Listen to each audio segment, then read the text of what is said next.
crazy, the world we're living in. And you know the world is taking a turn downwards with people, the way they act and in public. And like, Sidney Crosby's a great guy. Yeah. He's one of the best guys of all time. But he is being made out to be, like he bought somebody dinner at lunch in Bahamas or something, and everyone's like, oh my God, that's the nicest gesture I've ever seen. It is a good story, though. I mean, It is. But for Sid, that was just like a thing. But everyone else, it's just so crummy out there. You go out and it's just nonsense everywhere. It's like that becomes like this thing where he's. Well, do you kind of get what I'm saying or no? I do, I don't but understand. You know are we taking a shot at Sid here? No. Of course not. It's the rest of the society's reaction saying, "This is the greatest." It was a really nice thing. He met some strangers from Pittsburgh. Okay. He bought them lunch, but he doesn't want the accolades and this being blown up into him being this saint. Well, it's like it was just that's something he would do. But everything else is so garbage out there that this is like. You know, there's all these things that are like blowing up on the internet. Oh, this guy, he did this and bought a coffee for. It's just like, I don't know. I find it weird. I got out of it. You know what I got out of it? It kind of just made me like realize like he's a great person, and that was nothing to him. Like I think he took his time and gave a family, and there was a 10-year-old girl that went over and introduced herself and said from Pittsburgh, all of that. Like read the story.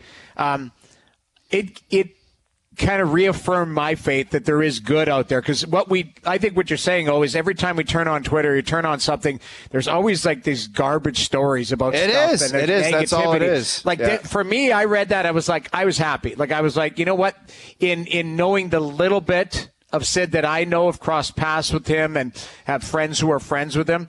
He's just an awesome guy. And he's maybe, Jamie, that's human. what I took from it. It's just there's so much garbage out there. We're celebrating so much of like simple acts of kindness. Like you see somebody's bike returned or something on CP24. It's just like that should be standard code of conduct. I guess there's just not enough cool things and nice things that are being done out there. That's my point. Well, but I like to hear those stories. I like hearing those stories. I know I would never speak out of turn, but I know one story, and it includes Jerome McGinley, where he ran into 4 guys from Calgary and Salt Lake City at like a breakfast place, and they were like sleeping in their car. They jumped in their car, went down to Salt Lake City, and were hoping to buy tickets, secondary tickets and that, and they ran into him, took a picture with him. He found out that they didn't have a place to stay and didn't have tickets, and he took care of it. He actually took care of it, got them a room, got them tickets, and he didn't want anybody to know. And they went back to Calgary and told the story of how, all of a sudden a room was there for them and tickets to a game was there for them. And Jerome was kind of embarrassed that it got out because that's not what he was all about. But, it is nice to hear sometimes stories of, quality people doing good things, because for me, every time you turn on the internet, it's nonsense. I like to hear those stories. It made me feel good. Yeah, those are great stories. I also think there are times when stories come out of celebrities that should be positive, but it's not positive enough for people. And I'll give you, usually it revolves around tipping, right? Oh, that guy only left $100. Well, he bought a coffee. Exactly. But it's still, hey, well, whatever. He's worth $100 million. What's absurd about that, Hayes, is the guy that's complaining about it leaves no tip at all. Yeah. Right. You know what I mean? The guy that complains is probably the cheapest ass of life. Yeah. Possibly. I don't know. I'm just saying. Those are always a little bit weird. The kind of getting a read on what people tip and, how, celebrities are supposed to act in situations that are not public. They didn't mean for it to go public. If the most famous people live a standard 20% tip, a pic of that gets snapped and it goes viral saying, 20%'s not bad, but for a guy that's worth that, this is unacceptable. Wow. It's like, what the hell's going on? But that is society. That all the time. But that's what we expect. The first thing I thought about is if Elon Musk walked into a Starbucks, what would you expect him to pay for a coffee? Probably the same as everybody else, but they're expecting him to leave $1,000 because the guy's one of the richest humans on the planet. Right. So in their mind, well, $1,000 is nothing to you. Well, of course it's nothing to him, but what is he supposed to do? So the price is the price. Yeah, exactly. Price is buying the price. a coffee or whatever. I'll tell you what, it's getting greasy out there because the tipping option is popping up in a lot more places that I'm not used to, and I'm you just mentioned one. You go through a drive-through and you just want a coffee and a muffin. There's a tip option in there, and then it's an awkward part of society. Here, let me hand you this. You can see the tip right there. Look, I don't mind tipping. Everyone's got to be tipped, Hayes, but I find it weird to start dicing out tips at something like if I get a Subway sandwich. Spot. 47 years I've got a Subway sandwich. I've never once thrown a tip in there. Now there's the 20% option sitting right in front of my face. Subway, listen, the one that caught me off guard, I'll be honest, the one that caught me off guard is you go to a concession at a game. I didn't realize, you know what I mean? You go to a concession, there's popcorn, pop, or whatever, you pay whatever it is. And now there is a tip option, which I 100%, I always tip. I always try to. Noodles, there's also one option. I'm not afraid to admit it or embarrassed. Right. No thanks. And I click on no thanks. Really? I always tip. I don't know, man. If you're more popular than Bob Munch, you better watch yourself. So Bobby Munch, I'm sure, with his little critter books, is a great tipper. I'm telling you, Bobby Munch tips. I'm telling you that. Robert Munch is a phenomenal tipper. But she's written books about tipping. We've posted it already on Twitter. Who is a more popular figure with a history in Guelph? Robert Munch or the O-Dog? And Bob Munch, the tipper himself, is lapping the field. Now it's early. It's early. I guarantee you I'll be leading that poll by the end of the show. Well, if so, then that says a lot about the app and the ability to post a poll. Well, yeah. I'll bet you Poulin will answer this deadpan. And I'll bet you he'll answer with integrity and honesty.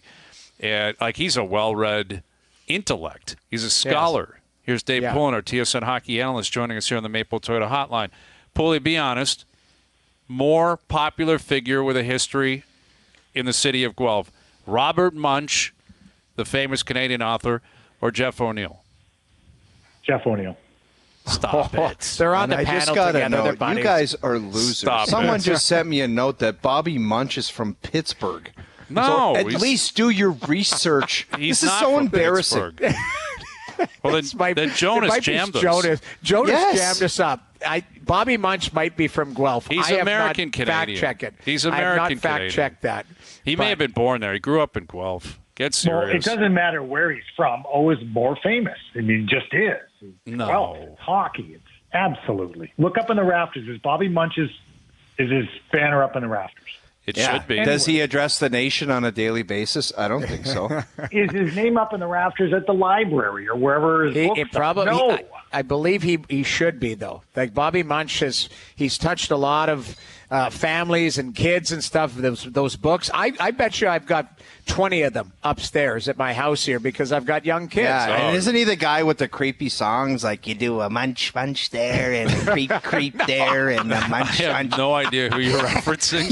Just because his name's Munch doesn't mean his songs include Munch. Look at that. Outrageous. All right. Munch. Here. I'm reading this up right now. All right. He moved to Canada in 1975 to work at a preschool at the University of Guelph. So Bob Munch was munching out in Guelph in 75. And it says that he became a Canadian citizen in 1983 and lives in Guelph, Ontario with his wife and their 3 adopted children. This guy is a saint. And quality human. We love him. He's got the Order of Canada. He's on Canada's Walk of Fame. So there you go, Bob Munch. I don't know what you're talking about, Paulie.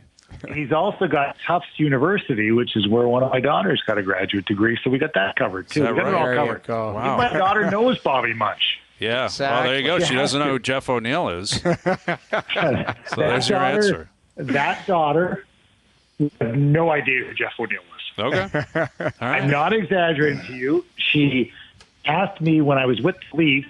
She was working at the Museum of Fine Arts in Boston. We went in to play. I took her out to the night before, and she said, "Who are you guys playing?" I said, "Well, we're going to play the Bruins, sweetie. We tried BC and BU, and we thought we were too good for everybody. So we're actually going to play the Bruins. And by the way, Dad played for the Bruins for 4 years. Did you know that? Or like, she would be mystified if somebody saw her last name and say, "Oh, in relation to Dave Poulin?" She'd say, "How would you know that?" Great. Willie, we were talking off the top of the show. Is it possible for this market? Like, is there such thing as a news dump with how popular and how powerful the message is from the Leafs? Like, could they throw out a news dump? I don't know what that would be. It seems like anything couldn't possibly be one with what's kind of at stake here and what's going on. I don't think so. A news dump would be 4:30, 5 o'clock on Friday night, right? Mm-hmm. And on a long weekend, by the way. Yeah. But it seems if they do something, it turns into just a full-blown presser, and everybody's down there, and Gino Reda gets in his convertible, and he wheels down to the Air Canada Center, and Masters is down there, and it's like, it's not a news dump. Do you know what I mean? Yeah, I'm not sure. This one is too big, in whatever happens next year. It's too significant. There's too much on the line. There's too many moving parts involved, I think. And, we jumped on this, like, I'm trying to think of when we started talking about this. It was a while ago, on the significance of the dates coming up. And this is before we knew that Kyle Dubas was going to do what he did in his year-end meetings or in the year-end presser. So that was all ahead of that. We were just talking about the importance of the dates and how fast it was going to happen, how fast, however long it was when the season ended till the end of the year. Because at one point we said, if they went to the finals, think how fast they'd have to do everything. They'd have like 3 weeks or 2 weeks to get everything done. And, even going out in the second round, the clock is ticking here in a big way. I don't think it's possible with what's at stake to do a news dump, even if it's tomorrow night at 4:30 or 5 o'clock. Pooley, we were talking in the last hour that if Kyle Dubas said everything's on the table, so let's just say news dump or no news dump, is it possible that next Tuesday we're talking about, Kyle Dubas coming back and nothing changing as far as Sheldon Keefe's still the coach, everybody's still in place, and yes, maybe he looks at doing some stuff in the offseason, but maybe he just runs the whole program back as is? Because if he said everything's on the table, do we have to factor that in? Now, Hayes is the one who brought that to the table, but is it a possibility that he completely runs everything back? Technically, it's a possibility. You could do it. Realistically, I don't see how it's a possibility because what's at stake with two of the players, and that's Matthews and Nylander. With what's at stake with those two players, I don't think you can pass July 1st with at least making some sort of decisions because of what's at risk. Once those guys step into the year with their full no-move clauses, man, they're in total control. And you can't move them unless they okay it. Well, Nylander's a no-trade, right? So it's 10 teams. But Matthews is totally in control, as is Marner. So you can do it technically, Jamie. You have the ability. Everybody's under contract. You can do it. You could run it back and say, you know what, we're going to play one more year, but that's at the risk of losing two prized free agents. That's why it can't happen. Yeah. And that's kind of that's an angle in terms of one of those players. Like if Matthews wants to return, they're going to sign him. They'll figure that out, I believe. Tavares isn't going anywhere. So ultimately, like I'm not convinced Sheldon Keefe returns. Again, I'm not predicting it will happen. I'm just saying I thought last year a pillar was going to go down, and it didn't happen. I thought after the Habs choke, a pillar was likely to go. It didn't happen. And when we talk pillars, it's Shanahan, Dubas, Keefe, the core four. Like that's basically what we're talking about here. So if Tavares can't move or won't move, if Matthews re-signs, okay, you're talking Keefe, Marner, Nylander. Like, I guess that's what we're looking at here, Pooley. Like, assuming Dubas returns. Yes. I would say that, but you've also got to factor in that you might say that, but one of the people you said you've looked after in Auston Matthews does also have say in Keefe, Marner, and Nylander. He just does. Because if he does come back and sign a long-term deal, he may do it with the contingency that, look, I want to run this back. We got to. That's the guys I'm coming back under. I want these guys as teammates. I want this guy as my coach.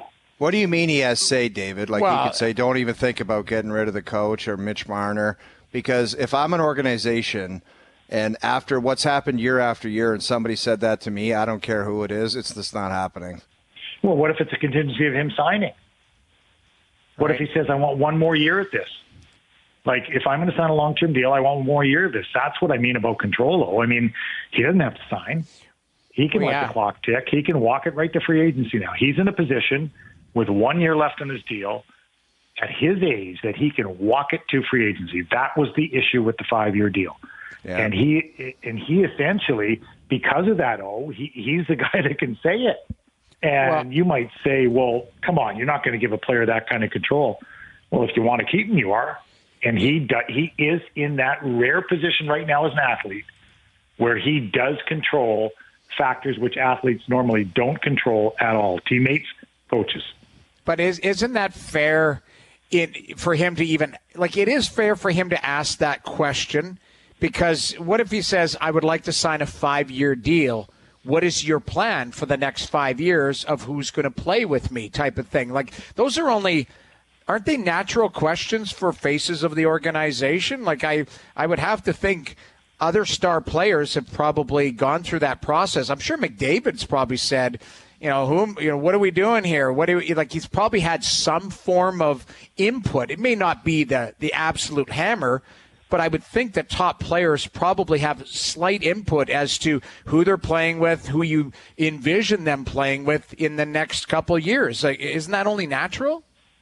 Jamie, I don't believe there's any question that he would want to see a plan before he signs. Right. Like, I would. If I'm at the prime of my career, I'm a Hart winner, I'm a Rocket winner, multiple Rocket winner, and I'm in a position where I'm going to lock in for a long term, see it 5 years, 6 years, 7 years, whatever. I want to see a plan. I want to know who's going to be here. Now, I don't think he can say, I want the same coach here for 5 years. I don't think that's realistic. Or nor can he say, I want the same players here. But I want to see a plan. Like, who are we going after here? Are we keeping Ryan O'Reilly? I really like him. Are we keeping Luke Shen? Like, does he want to see a plan like that? Absolutely you would. And that's the uniqueness of this entire situation. You're one of the very best. And believe me, before Connor McDavid re-ups in Edmonton, depending on what happens in his next 3 years, 2 years till he can sign an extension, he's going to want to see a plan. And I think that's fair. When you're the very best, I think that's fair. With Dave Poulin, our TSN hockey analyst. So Game 1, Eastern Final tonight, Carolina, Florida. Who do you like here, Pooley? Do you have a read on this series and how it may play out tonight? I don't have a read on either series. I have a read on each of the 4 teams, but I don't think you can go back and say, well, this is what they did against them this year. Throw all that stuff out the window. This is a totally different Florida team, guys.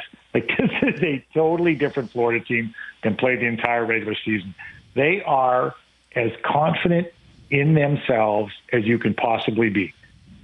And Carolina maybe is the best team.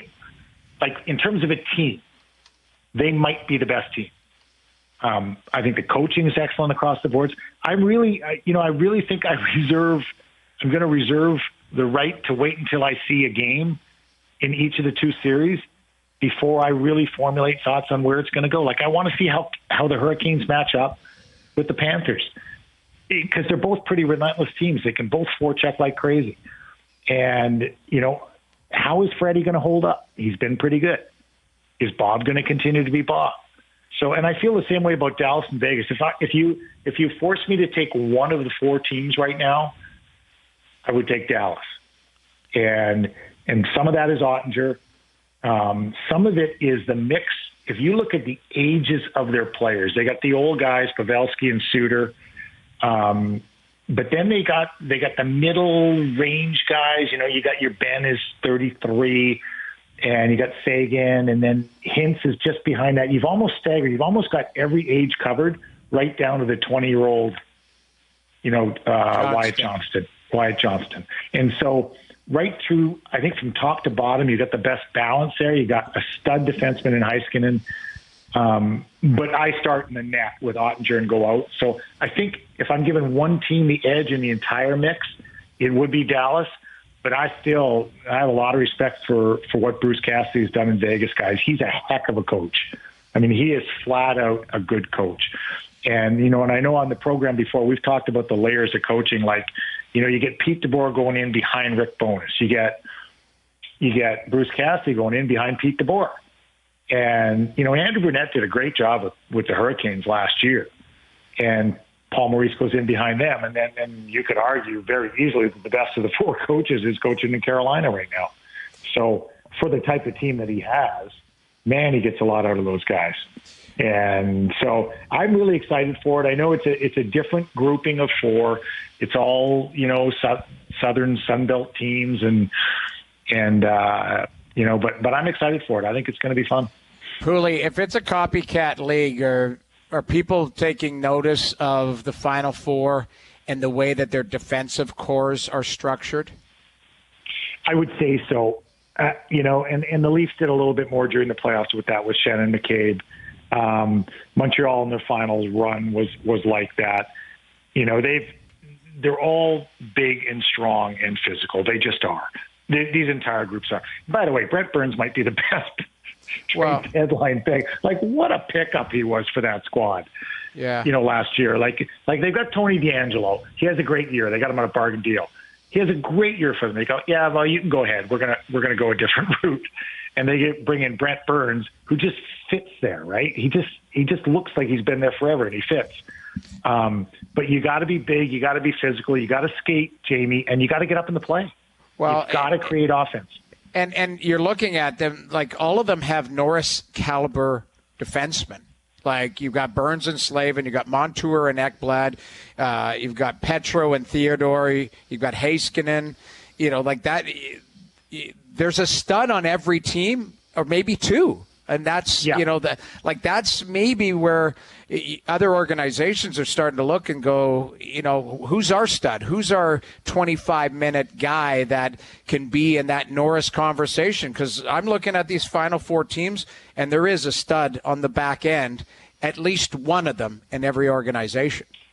There's no question about it, but multiples. Like, when you even think of second and third pairing guys, and you're seeing who they're running out there, or they bring an element like a Radko Gudas does. Like, talk about a royal pain to play against. You line up against him, and you're like, great, I get to go against Montour. Where's he going to be? And then you look next, you say, well, wait a second, Ekblad, he's going to wrap me up. He's 6'5". And then your third option on right defense is Radko Gudas. You better keep your head up. So I do think they're all mobile, though. They can all get up and go, and they can join the play. And that's a factor. But there's some meanness to each of these groups.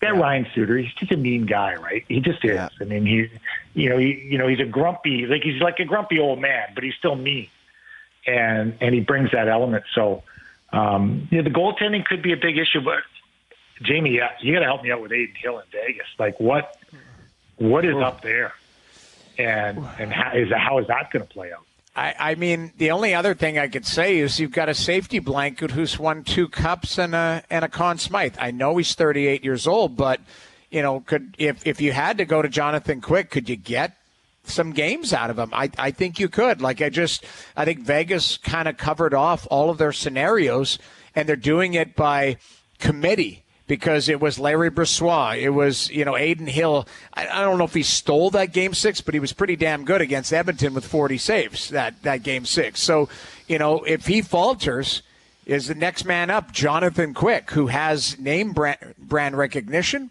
but we've seen Bob turn the clock back. Why couldn't Quickie do it too? It's funny about Quick because I thought that if that one went 7 games, we would have seen him. And they almost okay, he has just a little bit left in his tank. Yeah. We've got to use it at the right time. And if Aiden Hill can get us through this series, maybe we'll see him in Game 4 or something of the next series. I do think he could dial it up for a game. Maybe it's just a game, but I think he could dial it up. It'd be fun to watch, too. Yeah. Pooley, you mentioned Rod Brind'Amour, and I know people were sniffing around, and he showed his loyalty to Carolina. let's say he came up this summer with the pressure in big markets and teams that think they have quality hockey clubs ready to win. Do you think somebody would throw the idea of $10 million at Rod Brind'Amour to be the coach? I'd certainly make him the highest paid coach in the league. I would. But that being said, you got to have the right kind of teams for him too. Sure, and, yeah. I mean, you really do. I mean, he could get into a situation where, like, you know, like, and he can coach good players. I'm not saying that, but I'm not sure what he does with an Artemi Panarin. You know, like certain guys, like I don't know how it works and how it fits. They're so disciplined, and they've got skill there, Sebastian Aho and the big kid that's hurt, Svechnikov, but they do exactly what he wants them to do. They come in waves. But I do think, first of all, I think coaches are underpaid for that position, for the job they do. Like, if players are getting into that range, why wouldn't you? I mean, is a coach like Brindamour, who's the most valuable player on Carolina right now? Who's the most valuable person on Carolina? Is it a player or is it the coach? Probably the coach. I think you could argue it's the coach. So if you get to pay one person in your organization, you want an $8 million centerman that's going out every third shift or fourth shift, or do you want a coach who's affecting every single player in that locker room? And so we're lobbying right here. Let's get the coaches paid more, guys. We'll let them know that we've gone to bat for them here and get the ante up a little bit, because, man, that's a hard job. Yes. Coaches love this show. They love this show. They tune into this show. I heard the Vegas coach really loves this show. Loves Bryan Hayes. Yeah. I'm sorry, the old Vegas coach. The Dallas coach is the Dallas, one really right? Pete DeBoer. Yeah, they love us. They love me in particular. I'm trying to inspire them, right? Listen, we got our picks coming up, Poulin. I might go Vegas. The smart money might be on the Vegas Golden Knights. I think you got to go Dallas, but then also play a clip of this that we're trying to get them paid more too. Right, exactly. Yeah, exactly. That's all that really matters. That's why we can really truly help these people.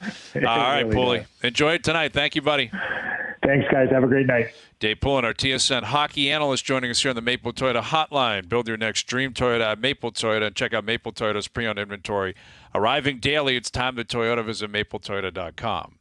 So we will get to our picks for the conference final, the Eastern and the Western final. We'll make those picks. Steve Sandstow to come, Pierre LeBrun still to come. Should get into what happened in the penalty box last night with the London Knights and the Peterborough Petes. That Peterborough barn, that's an old, gritty barn. Very old, gritty barn. And there was a little bit of a dust-up that afterwards I thought was a really cool scene. If you missed it, we'll tell you about it. We'll get into it. And Jay's back in action. And we'll come in with a Bobby Munch little jingle that he used to sing. All right. Oh, yeah? Bob Munch. All right. I don't recall him being a singer or being, artistic on that front. But you're going to hear Bobby Munch coming in the rest of the show. Okay, I love it. That's what we'll dial in. And Danny Jansen, Mr. Walkoff, does it again last night. Yeah. He went down to get that one, too, man. That was like a Vladdy Sr. type swing. So shout out to Danny Jansen. Jay's back in action tonight. Barrios up against Cortez, wrapping up the series with the Yankees in town. So we'll get to that as well. Overdrive continues, TSN 1050 and on TSN 2.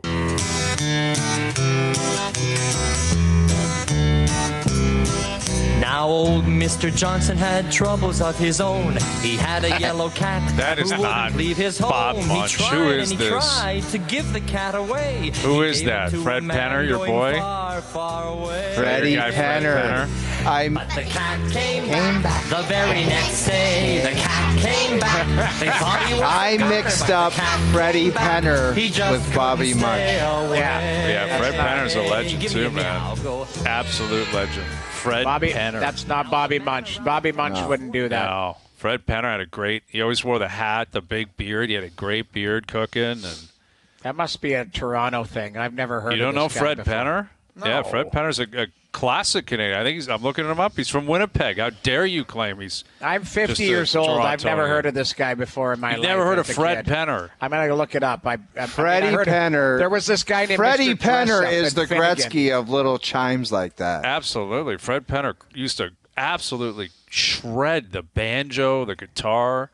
I've never heard of I don't know if he shredded the banjo. No. I mean, other than the cat came back, what else did Freddie Penner bring to the table? Otto the Hippo, that was a big one. I Can Sing a Rainbow.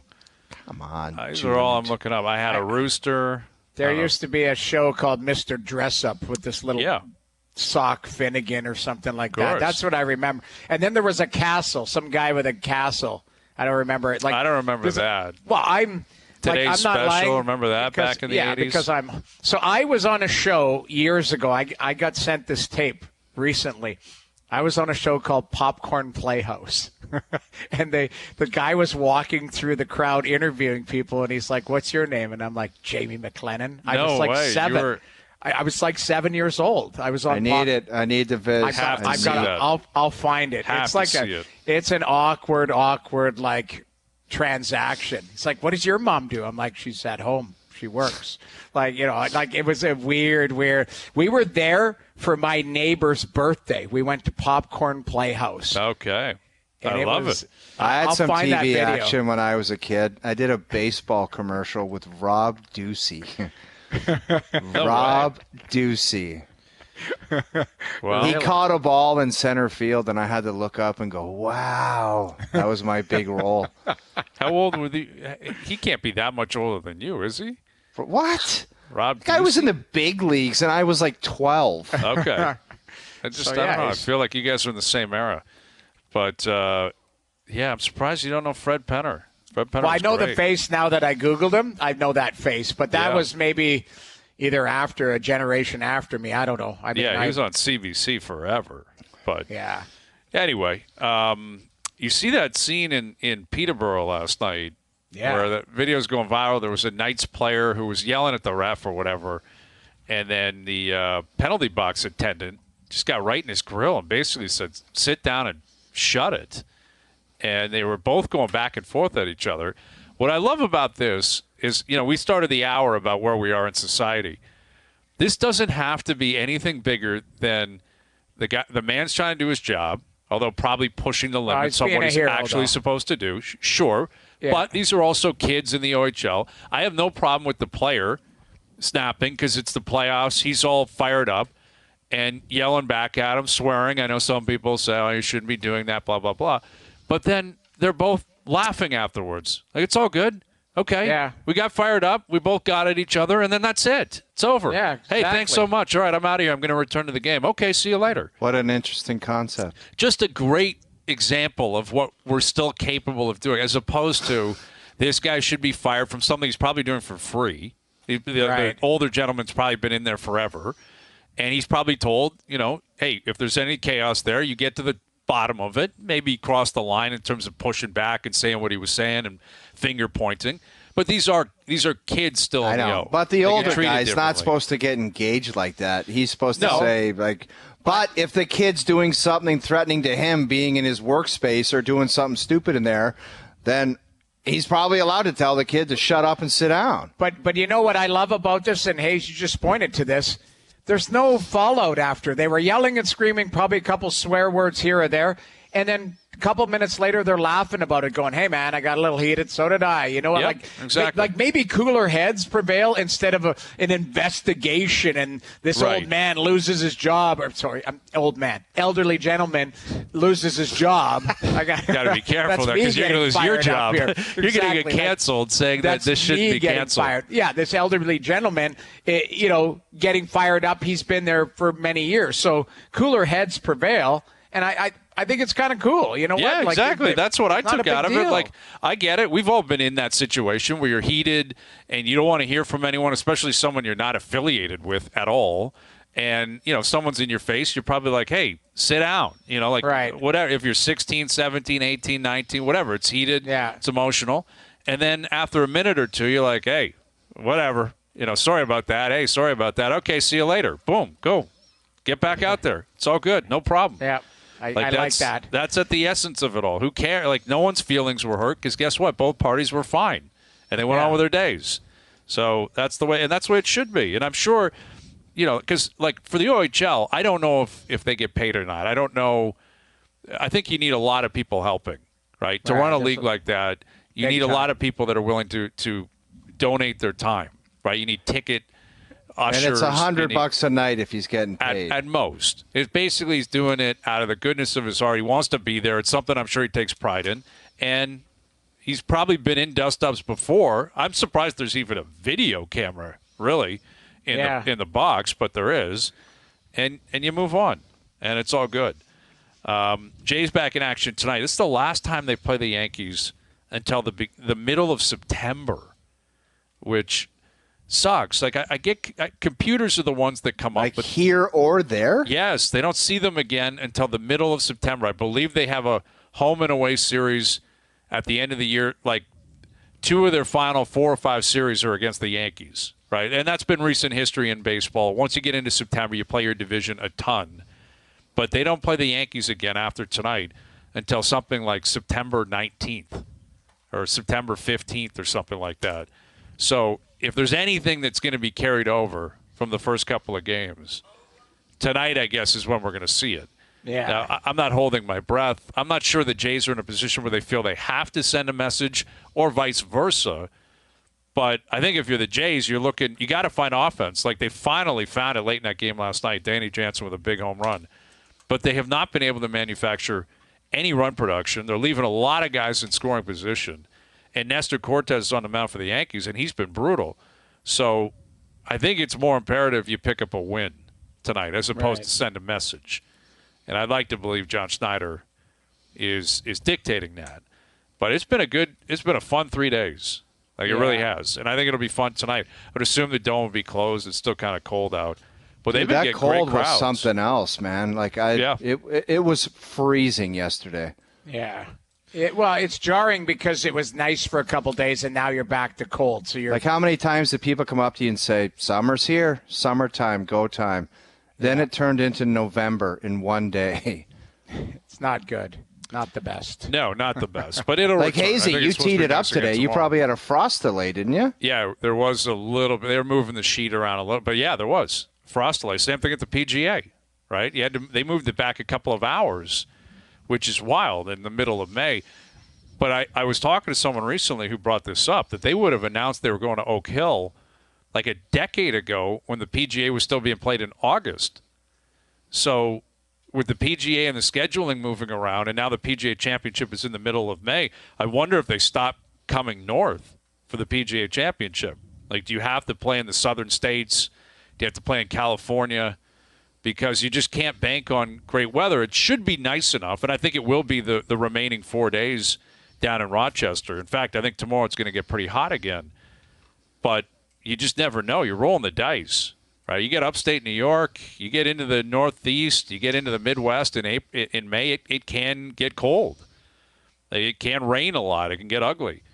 And I wonder if they'll possibly change the way they operate and what courses they pick in the future. As for the PGA Championship, right now, Bryson is still in the lead. He's in the clubhouse at 4 under. Wow. Solo leader Bryson DeChambeau. He almost killed Kenny Pigman on 18. That's what's scary about guys like him. He can have no form whatsoever and just show up at a really difficult golf course. I mean, he won at Wingfoot when Wingfoot was playing gross. Mm-hmm. And he started smashing it all over the place. But his game has been terrible. And he shows up there and he's a clubhouse leader. I mean, mind you, he could go out and shoot 80 tomorrow.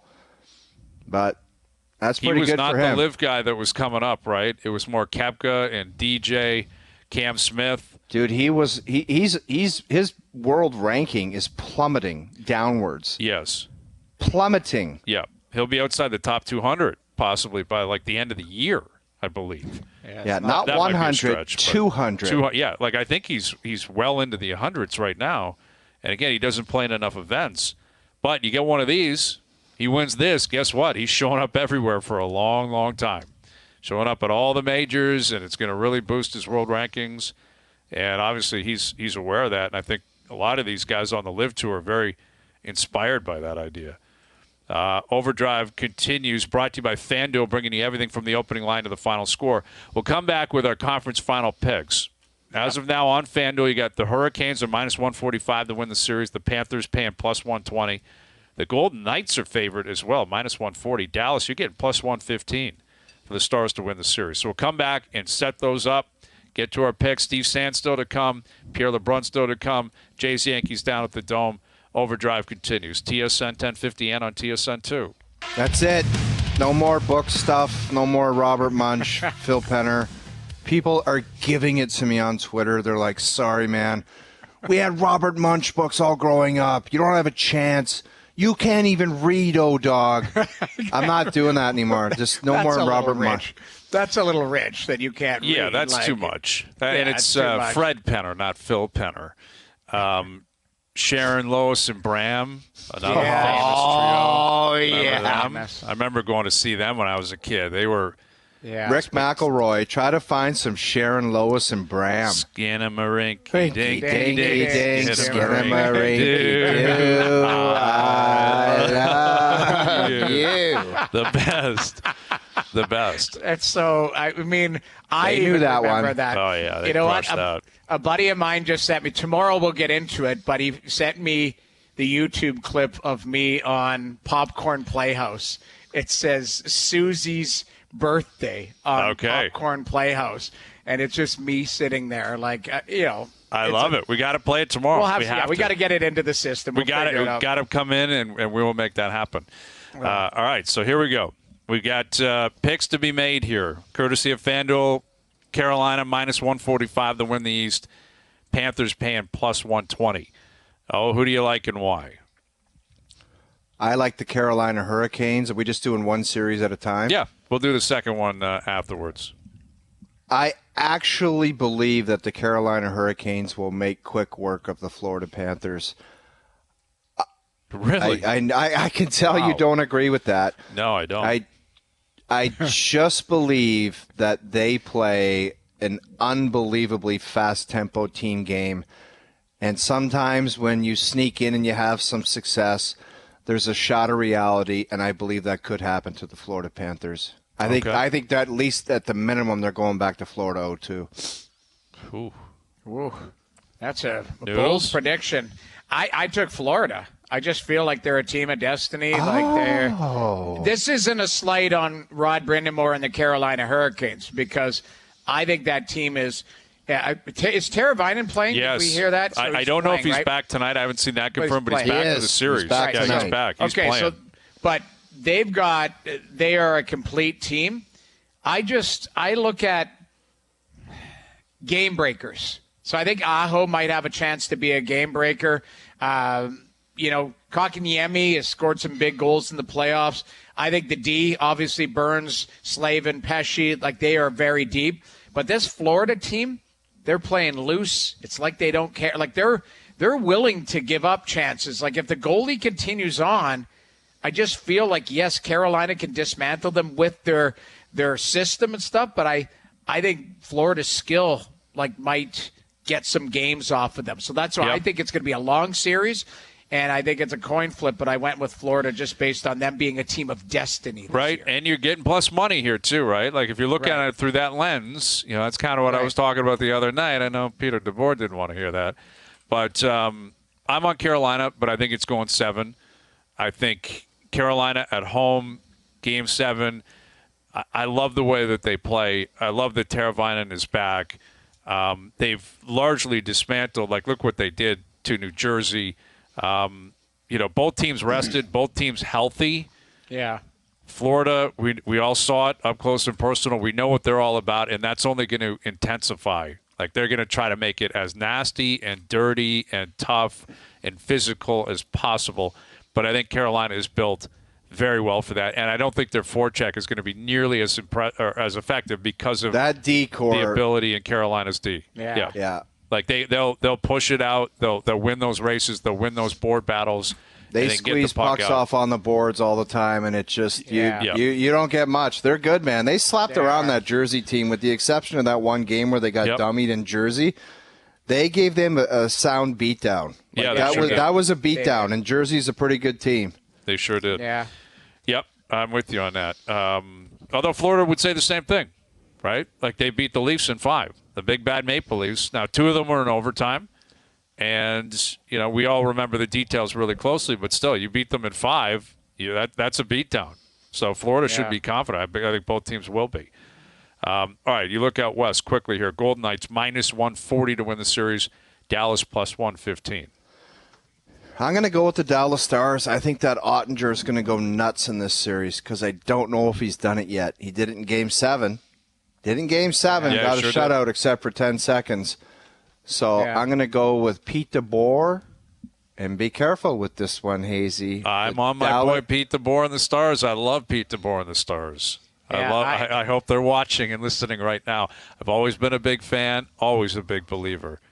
Dallas plus win 15. I love that value. I'm smart money on Dallas. Steve Spott still hates your guts, but probably true. Only because of what you did the other day. As a player and a person. Not true. Can't possibly be true. Here's why I should have said this, why I chose Florida as well, and why I'm choosing Vegas. Because everyone I have chosen, I've been wrong. Yes. So really, in my mind, I'm like, I think it's going to be Dallas and Carolina.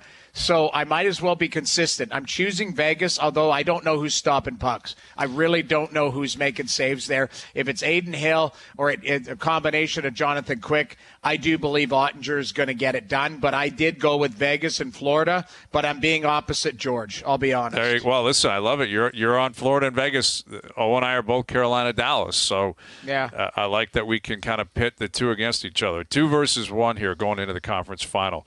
There you have it, all the odds courtesy of our friends at FanDuel. Final hour coming up. Steve Sands from the PGA Championship, Pierre LeBrun as well. OverDrive continues, TSN 1050 and on TSN 2.